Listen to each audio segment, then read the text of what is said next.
Good afternoon all of you. आज हमें ratio analysis के दिसंबर 2020 के क्वेश्चन पेपर में जो एमसीक्यूज आए थे वो सॉल्व करने हैं।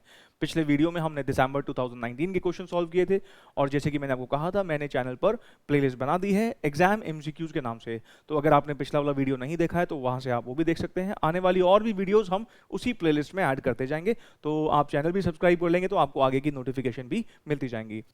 अब इस बार जो रेशियो एनालिसिस मतलब दिसंबर 2020 के जो क्वेश्चन पेपर में जो एमसीक्यूज आए वो सिर्फ 3 ही आए। दिसंबर 19 में कितने थे? 6। मतलब इंस्टीट्यूट ने सीधे सीधे एक बात बोली कि हम कोई पैटर्न फॉलो नहीं कर रहे हैं। इस बार बहुत सारे सरप्राइजेस थे। जो चैप्टर्स पिछली बार ज्यादा पूछे गए इस बार वो उसका वेटेज कम कर दिया गया, जिनका वेटेज कम था इस बार वेटेज बढ़ा दिया गया। तो इंस्टीट्यूट ने क्लियर इंडिकेशन दे दिया है कि अगर कोई पैटर्न आप दिमाग में सोच के आ रहे हैं तो प्लीज ऐसा ना करें। आपको सारे ही चैप्टर्स ठीक से करके आने हैं, बिकॉज इंस्टीट्यूट कब किस चैप्टर से वेटेज बढ़ाएगा या घटाएगा ये उनके ही हाथ में है। ठीक है, तो रेशियो एनालिसिस जो कि एक काफी इंपॉर्टेंट टॉपिक माना जाता है, वैसे सिर्फ 3 ही एमसीक्यूज पूछ के निपटा दिया गया। चलिए बिना टाइम खराब किए हम स्टार्ट करते हैं दिसंबर 2020 के क्वेश्चन सॉल्व करना। जैसे कि मैंने पिछली वीडियो में भी कहा था, क्योंकि ये वीडियो यूट्यूब पर है, नोट्स की प्रॉब्लम ना आए इसलिए हम ये क्वेश्चन सॉल्व कर रहे हैं जो गाइडलाइंस इंस्टीट्यूट ने वेबसाइट पर अपलोड की है, जिसका लिंक मैंने डिस्क्रिप्शन में शेयर कर दिया है। पहला क्वेश्चन जो हम सॉल्व करेंगे रेशियो से जो आया वो था question number 84। Which of the following is known as working capital ratio?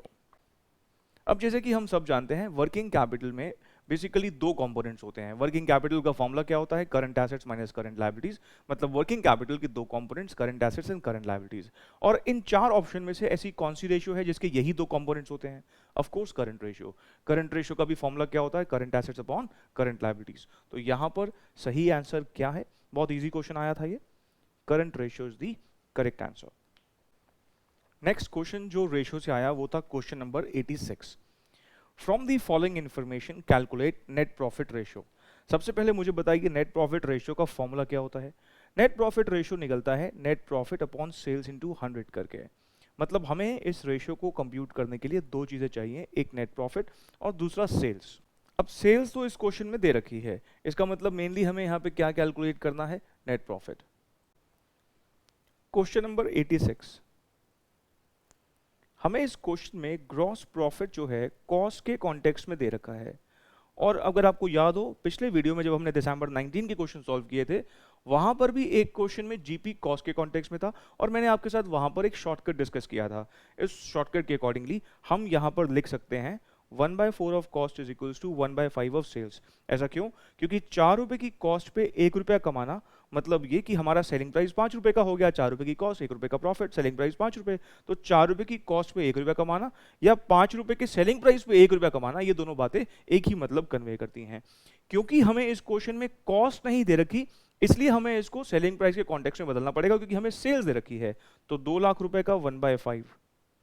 अगर इस क्वेश्चन में कॉस्ट ऑफ गुड्स सोल्ड दिया हुआ होता फिर हमें ये कन्वर्जन करने की जरूरत नहीं थी। जीपी आ गया हमारा 40,000। अब सेल्स में से जब हम cost of goods sold minus करते हैं तो जीपी आता है। कॉस्ट ऑफ गुड्स सोल्ड मतलब डायरेक्ट खर्चे माइनस जब हम करते हैं तो जीपी आता है। और जीपी में से हम इनडायरेक्ट खर्चे माइनस करते हैं तो नेट प्रॉफिट आता है। तो जीपी में से अगर हम इनडायरेक्ट एक्सपेंसेस माइनस कर दें तो नेट प्रॉफिट निकल आएगा। जीपी हमें 40,000 हमने कैलकुलेट किया, इनडायरेक्ट खर्चे 12,000 के दे ही रखे हैं, तो हम कह सकते हैं कि हमारा नेट प्रॉफिट जो है वो 28,000 का है। तो यहां पर हमने नेट प्रॉफिट निकाल लिया और अब नेट प्रॉफिट रेशियो निकालने में कोई प्रॉब्लम नहीं है। Net profit upon sales into 100, 28,000, 2 lakh रुपए की सेल इनटू 100, ये आ गया 14%।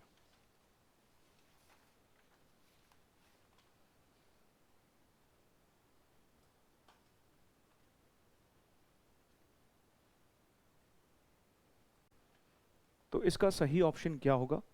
सी। तीसरा और आखिरी क्वेश्चन जो रेशियो से आया वो था क्वेश्चन नंबर 97। करंट रेशियो दे रखी है 2.5:1, लिक्विड रेशियो दी हुई है 1:1, स्टॉक दे रखा है 60,000 रुपए का, इसने हमसे मांगी है करंट लायबिलिटी। अब क्वेश्चन नंबर 97 सॉल्व होगा एक ट्रिक से। आइए देखते हैं क्या है वो ट्रिक। इस क्वेश्चन में करंट रेशियो हमको दे रखी है 2.5:1। करंट रेशियो का फॉर्मूला होता है current assets upon current liabilities. तो हम कह सकते हैं कि करंट एसेट्स जो हैं वो बेसिकली करंट लायबिलिटीज के 2.5 टाइम्स है। ठीक है ना, ये यहां चला गया। लिक्विड रेशियो जो है वो दे रखी है हमें 1:1, और लिक्विड रेशियो का फॉर्मूला होता है liquid assets upon current liabilities is equals to 1/1, और ये हमारा हो गया liquid assets is equals to current liabilities.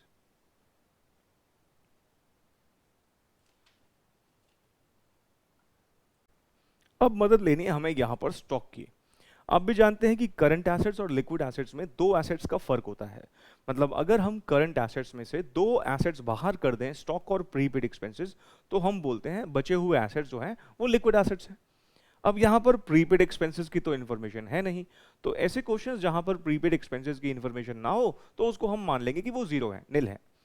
तो इस क्वेश्चन के इंफॉर्मेशन के अकॉर्डिंगली अगर हम ये कहें कि करंट एसेट्स में से अगर हम स्टॉक बाहर निकाल दें तो बचे हुए एसेट्स कौन से होंगे? Liquid assets. नहीं, तो हम यहां पर ये बोल पाएंगे इस क्वेश्चन में करंट एसेट्स माइनस स्टॉक। वैसे प्रीपेड एक्सपेंसेस भी होता है लेकिन वो इस क्वेश्चन में है नहीं, तो करंट में से स्टॉक एसेट्स स्टॉक अगर माइनस कर देंगे तो क्या बचेगा? लिक्विड एसेट्स बचेगा। तो हम अगर इस इक्वेशन को फर्दर ऐसे करें, लिक्विड एसेट्स यहां ले आए तो इज इक्वल्स टू स्टॉक।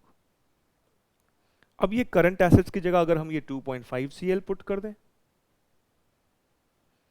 और लिक्विड एसेट्स की जगह CL पुट कर दें, और स्टॉक की इंफॉर्मेशन हमको दे ही रखी है, कितनी है भाई स्टॉक की इंफॉर्मेशन इस क्वेश्चन में? 60,000 रुपए। तो ये हो जाएगा 1.5 CL is equals to 60,000। Current liabilities हमारी हो जाएंगी 60,000 डिवाइडेड बाय 1.5, जो कि निकल के आएगा 40,000। तो 40,000 ऑप्शंस में है, जी हाँ, ए इज द आंसर। तो ये 3 क्वेश्चन आए थे दिसंबर 2020 में रेशियो एनालिसिस से। मिलूंगा मैं आपसे अगली वीडियो में कुछ नए एग्जाम क्वेश्चन के साथ। Thank you so very much.